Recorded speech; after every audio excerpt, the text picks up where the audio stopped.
Fala pessoal, e aí? Como é que estão? Tudo bem? Todo mundo tranquilo? Tudo em ordem? Na medida do possível, né? A gente vai levando, a gente vai tentando seguir nossos compromissos aqui e a gente vai se cuidando. Isso que eu peço para vocês também, pelo amor de Deus, tomem cuidado aí, né? Vamos todos priorizar a nossa saúde, vamos todos cuidar das recomendações das instituições de saúde para que a gente possa, o mais breve possível, retomar com força as nossas atividades presenciais. Vamos à luta, gente. Vamos seguir nossos estudos aqui. Falaremos hoje. Hoje a gente vai dar início aos estudos sobre os crimes patrimoniais, os crimes contra o patrimônio, os crimes que atingem o patrimônio das suas vítimas. Vamos dar uma olhadinha nessas condutas criminosas, nessas infrações penais. Então, olha só, antes da gente entrar especificamente em cada infração penal, nós temos todas essas aqui, ó. Os crimes contra o patrimônio podem ser assim subdivididos. Nós temos o crime de furto, o crime de roubo e de extorsão, os crimes de usurpação, de dano, de apropriação indébita. Depois nós temos o estelionato e outras fraudes e o crime de receptação. Então começa no artigo 155, aqui com o furto, e vai até o artigo 180A, se eu não me engano, que diz respeito à receptação de semovente.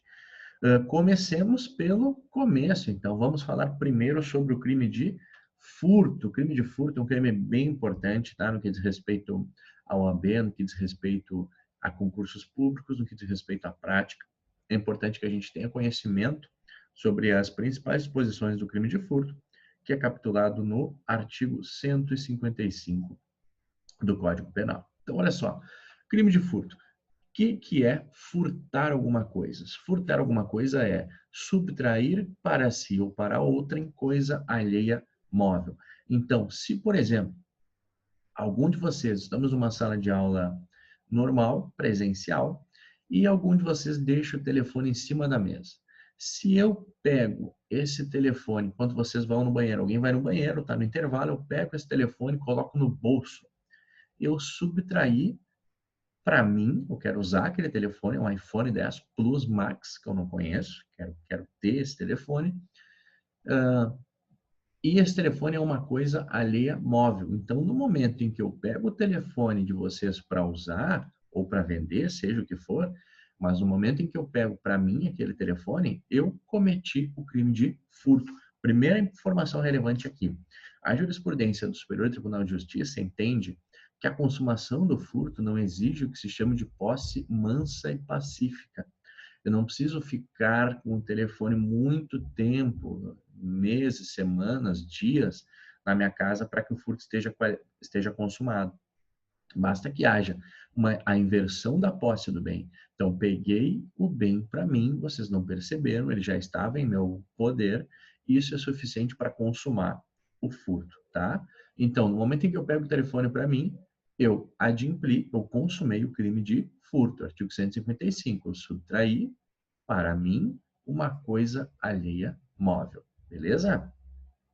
Crime de furto possui apenamento de reclusão de 1 a 4 anos e multa. Isso significa que ele não é uma infração de menor potencial ofensivo, porque a infração de menor potencial ofensivo são aquelas com pena não superior a 2 anos, então ele tem a pena máxima, né, não superior a 2 anos. A pena máxima dele aqui é 4 anos, portanto, não será julgado pelo juizado especial criminal, furto simples. Por outro lado, furto simples cometido sem violência e grave ameaça, óbvio, né? Furto é sem violência e grave ameaça. Quando há violência ou grave ameaça é o roubo, possui a pena mínima de 1 ano, possibilitando, eventualmente, a suspensão condicional do processo, se todos os requisitos estiverem preenchidos, tá? Então, aqui, ó, trata-se de um crime contra a propriedade, mas entende-se que o tipo penal tutela não só a propriedade, mas também a posse, por exemplo, qualquer espécie de dominação sobre o bem, aqui distinguindo as categorias do direito civil. Se eu tenho um bem que eu estou possuindo, mas que eu não tenho propriedade, esse bem pode ser objeto de furto. Não há nenhum problema em relação a isso, tá? Outra consideração relevante é que é possível a subtração de um cadáver. Eu posso subtrair um cadáver caso esse cadáver pertença, por exemplo, a uma faculdade de medicina, caso esse cadáver seja utilizado para fins de estudo, ou seja, uma propriedade de alguém, de uma instituição, é possível sim que eu o subtraia. Mas eu tenho que ter a intenção, né, de cometer um crime de furto. E, justamente no sentido da intenção, a consumação do crime de furto exige o dolo de se apoderar da coisa. Por que que isso é importante? Aqui é uma questão bem relevante, ó, para a gente aprender a distinguir o que que é o tal do furto de uso. Então, o dolo é a intenção de me apoderar da coisa. No exemplo que a gente falou do telefone, se eu peguei o telefone de vocês para ficar para mim, ou para vender, ou para passar para um terceiro, para dar para minha esposa, alguma coisa nesse sentido, eu teria cometido crime de furto. Agora, se eu peguei o telefone e eu queria só fazer uma ligação e eu ia devolver, não temos aí o crime de furto, porque o furto, para que ele se consume, se exige o dolo de se apoderar da coisa. Se a intenção for simplesmente usar, eu pego um carro para dar uma volta, isso já caiu na OAB, pego o carro, eu só quero dar uma volta e aí eu encho o tanque e devolvo no mesmo lugar que eu peguei. Nós não podemos dizer que esteve consumado o crime de furto, porque a intenção não era se apoderar da coisa, era simplesmente utilizar, e o furto de uso, esse entre aspas, né, furto de uso, não é considerado propriamente o crime de furto do artigo 155. Pode ser eventualmente alguma outra infração penal, mas não o furto, tá? Beleza? Vamos adiante, galera. Ó, a depender do valor do bem subtraído e de outras circunstâncias do caso concreto, pode-se reconhecer o princípio da insignificância ou da bagatela, que afasta, nós sabemos, né, a tipicidade material da conduta. Qual é o valor máximo para a aplicação do princípio da insignificância? Não existe, tá, gente? Não tem um valor absoluto, preciso, concreto para a aplicação, para a incidência do princípio da insignificância.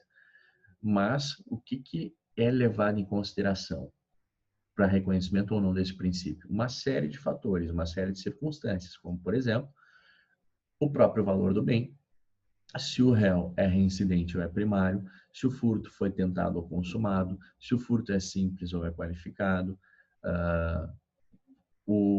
a capacidade econômica da vítima, uma série de circunstâncias são avaliadas para verificar se houve efetiva lesão ao bem jurídico ou não, ou se não, ou se a conduta ela é atípica materialmente, ela não ocasionou um dano, uma lesão ao bem jurídico e por isso pode ser reconhecido o princípio da insignificância. Então não tem aqui regra específica, critérios objetivos, mas é necessário que se verifique a mínima ofensividade da conduta, a ausência de lesão ao bem jurídico, o reduzido grau de reprovabilidade social da conduta e a inexpressiva potencialidade lesiva do fato. São circunstâncias que devem ser verificadas sempre no caso concreto, tá? No que diz respeito ao momento da consumação, a gente viu aqui, tanto o STF quanto o STJ entendem que o furto se consuma quando há a inversão da posse, mesmo que por curto espaço de tempo. Então, peguei o celular de vocês, saí da faculdade, entrei no meu carro, quando eu estava chegando em casa, a polícia me prende, porque alguém viu que fui eu que peguei. O crime foi consumado, de acordo com a orientação da STF e da STJ. Por mais que eu não tenha conseguido usar o bem, não tenha conseguido verificar as funcionalidades do telefone, fazer ligações, mandar mensagens, botar meu chip, ainda assim houve a inversão da posse, o que consuma a infração penal. Galera, que mais? A existência de sistema de vigilância ou monitoramento não caracteriza crime possível. Durante algum tempo, se tentou trabalhar com essa tese de que a existência, por exemplo, lá na Renner, na CIA, tem aqueles sistemas de vigilância e aqueles sistemas de alarme. Então, dizia que o sujeito não conseguiria sair da loja sem que o alarme disparasse. Então, aquele sistema de vigilância, aquele sistema de segurança, inviabilizaria a consumação do delito. Súmula do STJ, Tribunal Superior, já determinou que essa tese não deve ser acolhida. Eles dizem, ó, na súmula 567, sistema de vigilância realizado por monitoramento eletrônico, ou por existência de segurança no interior de estabelecimento comercial, por si só, não torna impossível a configuração do crime de furto. Então, mesmo você esteja num ambiente vigiado, com monitoramento eletrônico, com sistema de vigilância, isso por si só não impede que você cometa infração penal, isso não outorga a incidência do crime impossível, do instituto do crime impossível no caso concreto. Beleza? Adiante. Depois, gente, ó, nós vimos as disposições referentes ao caput, ali, o furto simples, mas temos uma série de outras disposições nos parágrafos do artigo 155. Então, primeiro, a majorante, existe uma majorante aqui no crime de furto, no parágrafo 1º, que a pena aumenta-se de 1/3 se o crime é cometido, praticado durante o repouso noturno. Então, aqui, se a infração penal, o crime de furto, for cometido durante a noite, durante o que a lei chamou aqui de repouso noturno, a pena aumenta de 1/3. Se a pena aumenta de 1/3, nós estamos diante de uma majorante ou de uma causa especial de aumento de pena. E um detalhe aqui para a orientação do Superior Tribunal de Justiça é que essa majorante se aplica mesmo que a casa não esteja habitada ou mesmo que seja um estabelecimento comercial. Então, por isso que eu botei aquelas aspas ali no repouso noturno. Na verdade, é uma espécie de período noturno, porque mesmo que não tenha ninguém repousando no interior da residência, ou mesmo que seja um estabelecimento comercial, há segmento jurisprudencial do Superior Tribunal de Justiça que entende que ainda assim se aplica a majorante, tá? Ainda assim se aumenta a pena. Depois nós temos o furto privilegiado, 155, parágrafo 2º, inclusive o nosso querido amigo José Codan já tinha colocado ali no nosso grupo essa disposição, nós já conversamos um pouquinho sobre ela. O furto privilegiado do parágrafo 2º, ele já caiu algumas vezes na prova da OAB, tanto na primeira quanto na segunda fase, é uma disposição relevante, e ela diz o quê? Ela diz que se o criminoso é primário e é de pequeno valor a coisa furtada, o juiz pode substituir a pena de reclusão pela de detenção, diminuí-la de 1 a 2/3 ou aplicar somente a pena de multa. Então, isso costuma cair na segunda fase, quando eles nos dão várias informações sobre o valor do bem, nos dão várias informações sobre a primariedade do sujeito, e a gente tem que reunir essas informações e chegar à conclusão de que é possível pleitear a incidência do parágrafo 2º, numa apelação ou em memoriais. Então, eles dizem, fulaninho de tal, que nunca teve qualquer envolvimento criminal, furtou um pacote de massa. E aí nos intimam para apresentar memoriais. Aí a gente tem que saber que nos memoriais a gente deve pedir como tese alternativa, claro, a gente pede absolvição, eventualmente nulidade, mas pede como tese alternativa, na eventualidade de condenação, a incidência do artigo 155, parágrafo 2º, para que a pena seja substituída, a pena privativa de liberdade seja substituída por multa. Ou seja ela reduzida em 2/3, ou ainda em 1/3. Beleza? Então a gente vai fazendo os pedidos de acordo com o nosso interesse. A gente pede primeiro o mais importante, depois a gente vai diminuindo.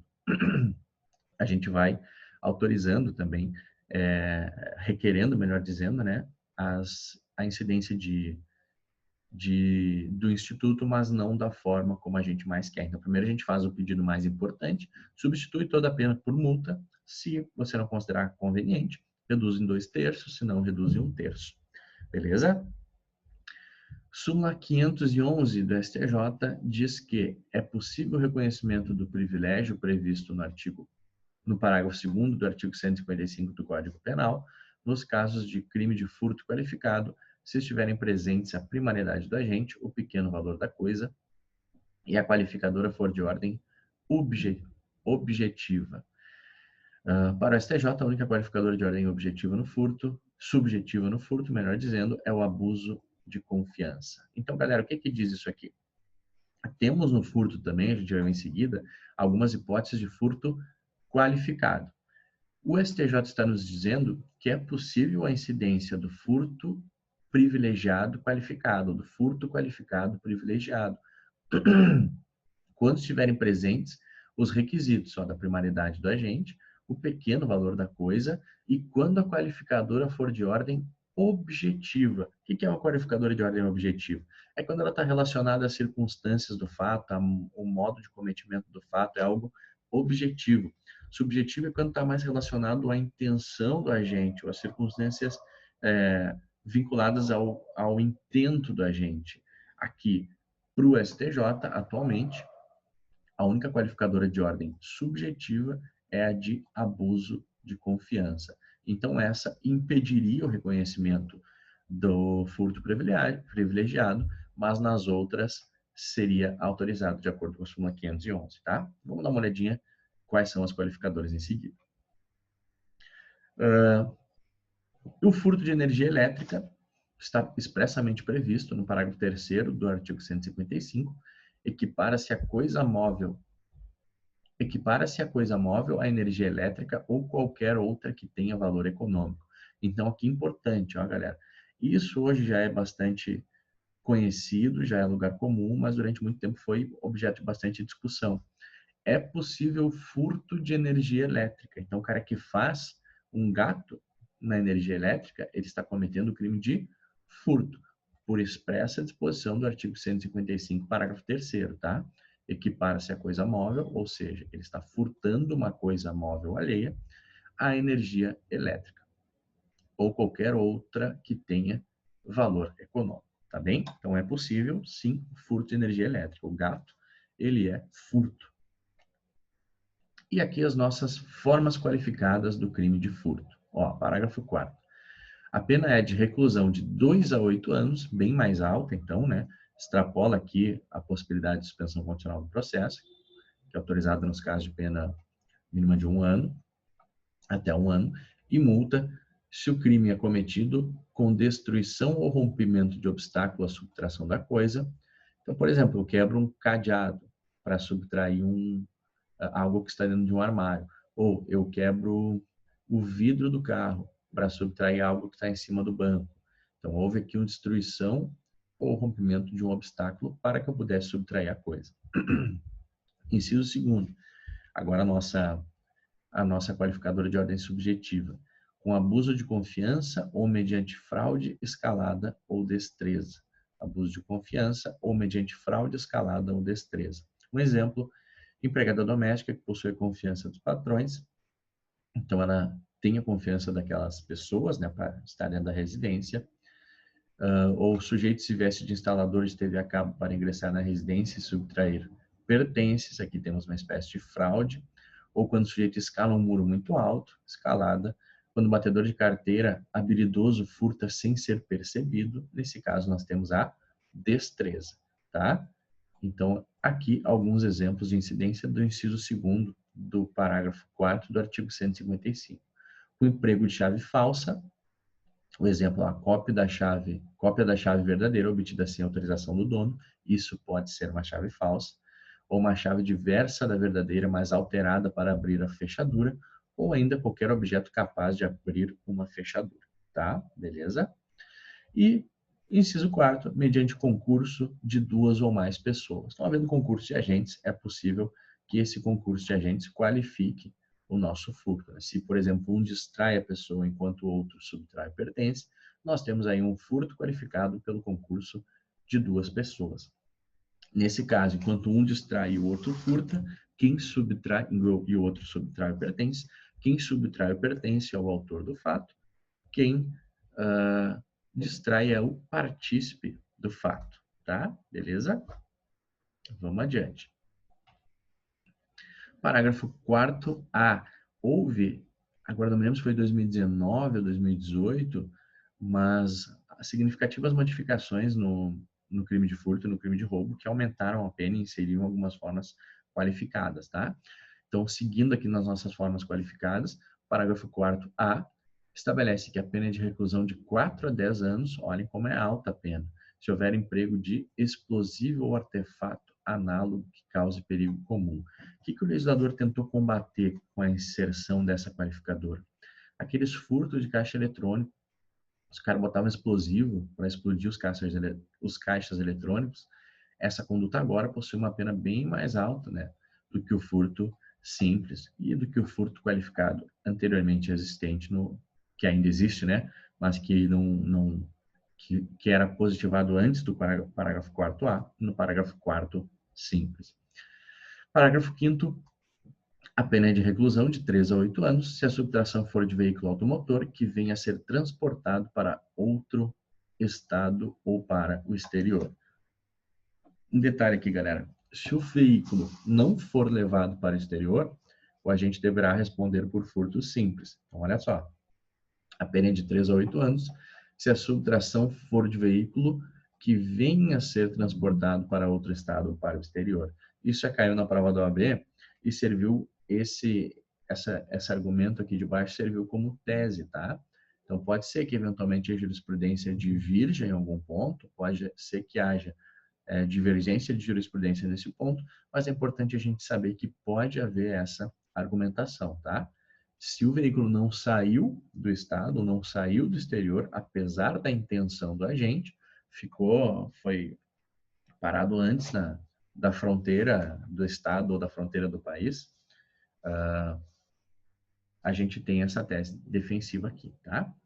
Parágrafo 6º, a pena de reclusão de 2 a 5 anos se a subtração for de semovente domesticável de produção, ainda que abatido ou dividido em partes no local da subtração. Então, aqui é o furto é o objeto. Ó, pena bem mais alta também do que a do furto simples, 2 a 5 anos.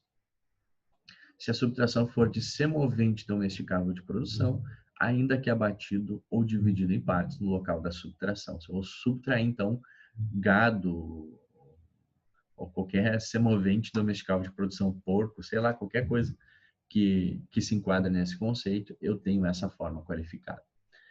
Parágrafo 7º, a pena de reclusão de 4 a 10 anos e multa se a subtração for de substâncias explosivas ou de acessórios que, conjunta ou isoladamente, possibilitem sua fabricação, montagem ou emprego.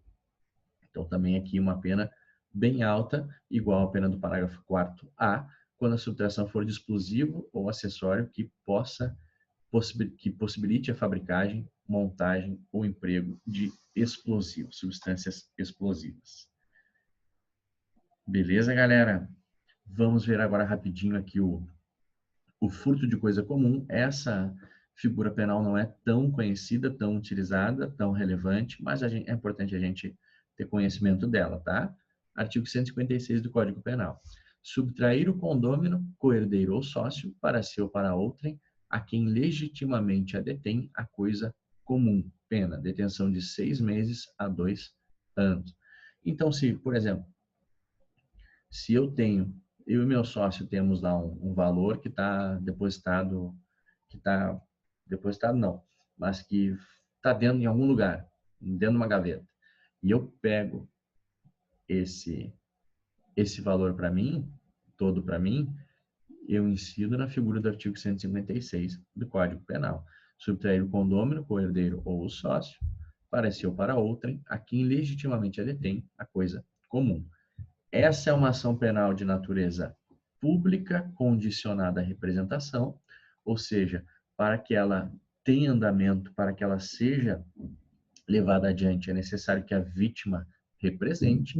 E o parágrafo 2º estabelece que não é punível a subtração do agente, não é punível a subtração de coisa comum fungível cujo valor não excede a cota a que tem direito o agente. Como assim? Vamos ver um exemplo aqui, ó. Primeiro, coisa fungível é aquela que pode ser substituída por outra da mesma espécie, como, por exemplo, dinheiro. Agora, um exemplo para a gente verificar a incidência dessa isenção de responsabilidade penal, só para a gente entender, tá? 3 pessoas são condôminas em uma parcela de dinheiro no valor de R$120 mil, possuindo cotas iguais a de 40 mil cada um.